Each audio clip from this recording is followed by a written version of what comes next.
I'd also like to acknowledge what you've heard here in Toronto is one of our fellow members, Ramsey, who had passed away just recently. Lived a life that was pretty challenging, but definitely one that exemplifies some people that live in this town and across the nation. So I'd just like to acknowledge him on his journey. But today, being here today is very special because I know that many nations are discovering this beautiful sunlight this morning, but some of them aren't living in a very comfortable setting. Some of them have been challenged by disasters that happen in their community, maybe a loss of even their own dignity in a lot of ways. So I'd just like to acknowledge that what we see today sometimes doesn't look as beautiful to others, and we need to make sure that we spread some of that beautifulness that we've seen this morning to other people. And my nation near London, Ontario, is one of those nations who had not seen a very clear day for a while. We had a residential school right on our First Nation community called Mount Elgin Residential School, and we were kind of kept in a cloudy situation for a long time. We knew that there was something that was important about ourselves, being able to reestablish ourselves as a nation, but the residential school that sat on our reserve made sure that we didn't achieve those things. So for a long time, we spent recovering many of those ceremonies that we've had in our language that got depleted, and we're still not there yet. We still have a long ways to go. But during one of our visits to, I guess, when we're not looking internal, we're seeing outside. And we got to see some of the challenges that we were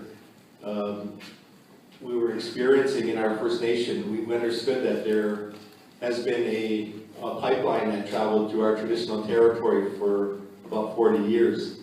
And we didn't realize at the time when they built that line that it was going to do what it is doing now. We knew that there was construction going on, and we didn't know exactly what that meant.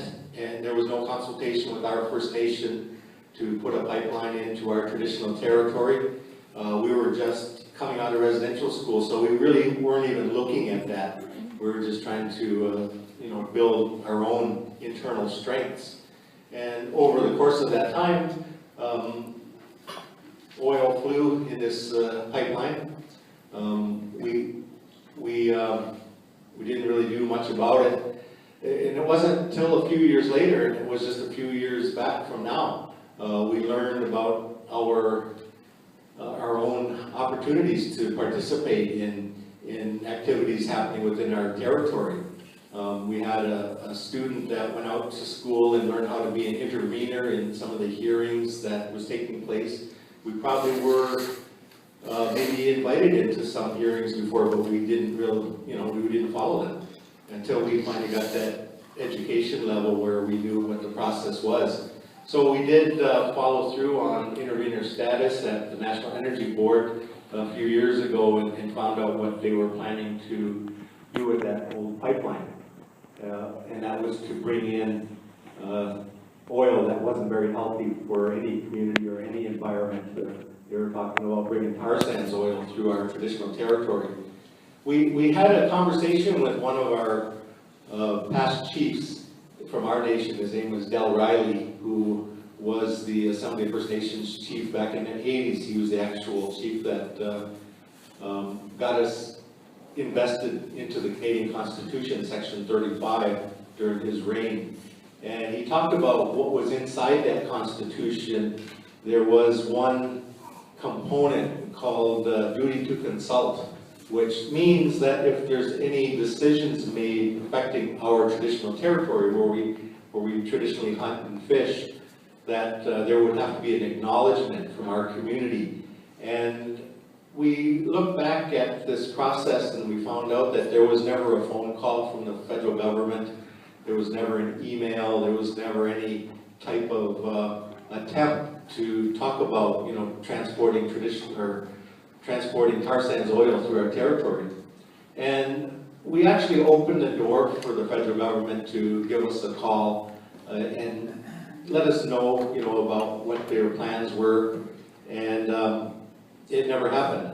We never received a phone call, we never received an email or anything from the federal government of Canada. And it led to us understanding our rights, and actually, as the Constitution of Canada was to produce a consultation that never was achieved. So we decided that it wasn't in our best interest or anybody's best interest to have this type of oil come through our territory. We looked at the devastation that took place in other parts, Marshall, Michigan, Kalamazoo in 2010, where a huge oil spill with the same type of oil is still devastating the land, and it's still not back to normal, and I don't know if it'll ever will be. But we went and visited that community, and we found out very clearly that we're going to fight everything we can to keep that from happening in our territory. So we took on this role of denying the National Energy Board the right to approve this pipeline. We found out very clearly that the government had sided with the National Energy Board and supported them. And so we took that challenge to a federal court of appeals. And we thought we had a really good argument, because there was still never no consultation with our First Nation. But that didn't prove to be correct in our best interest. We lost in the federal court of appeals. 3 judges, 2 sided against us, and 1 judge who wasn't necessarily always on the rights of the original people took that judgment and dissected it. He actually opposed the other 2 judges, and he supported us in terms of what we could do next if we decided to continue that fight. So I honor Judge Rennie today because of the actions he took, and we took his information that he found, and we dissected it in our council, and we decided, I think we have a right to go to the Supreme Court of Canada. And that's what we did. We did an application to the Supreme Court of Canada. I understand only 5% of the applications actually get heard in the Supreme Court of Canada, and it took less than 3 months for them to actually allow us to be heard in the Supreme Court of Canada. So we'll be there on November 30th of this year.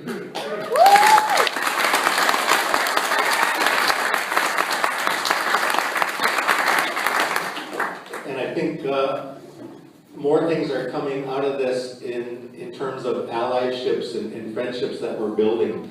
We've seen a number of Canadians and U.S. citizens very, very much interested in what we're doing.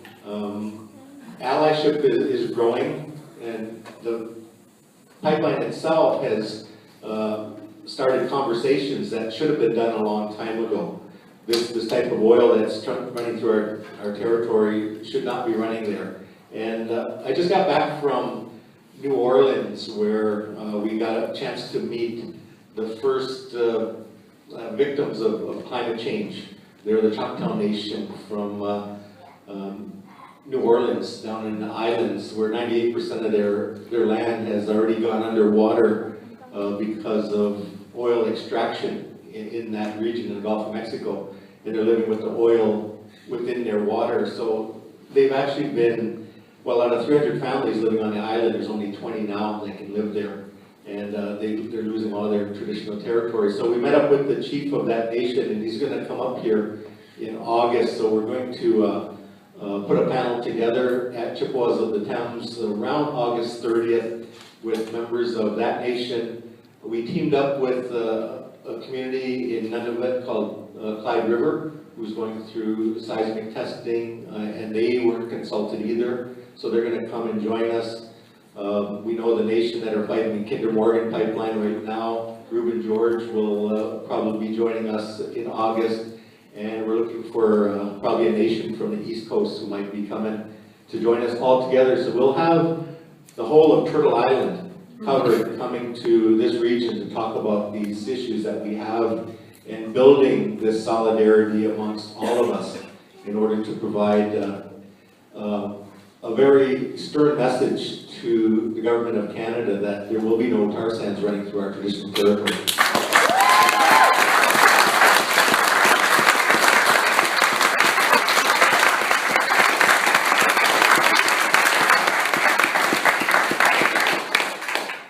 It's such an honor for me to watch how we've risen from this in a very short period of time. Our nation, we're not huge as some nations are, but we feel that we have a definite stronghold in this, because what I'm seeing in your eyes and what I'm seeing in our friends' eyes is a build of friendship that should have been there, just like our Wampanoags talk about. That relationship that we have with the newcomers to this land, and how we are to share the resources and to be respectful of each other's ways. We're going to, as much as we can, build a nation that's going to follow this again. I'm going to teach that in my college course coming up, and I'm seeing that happen within the colleges and universities now. A better understanding of the traditional way that was supposed to have been done through our treaties and through our Wampanoag teaching. So I wanted to share that with you this morning and start that conversation so we can carry forward with what we all need to do as human beings, without looking at color, without looking at territory, just as human beings doing the right thing for our beautiful Mother Earth. Thank you very much.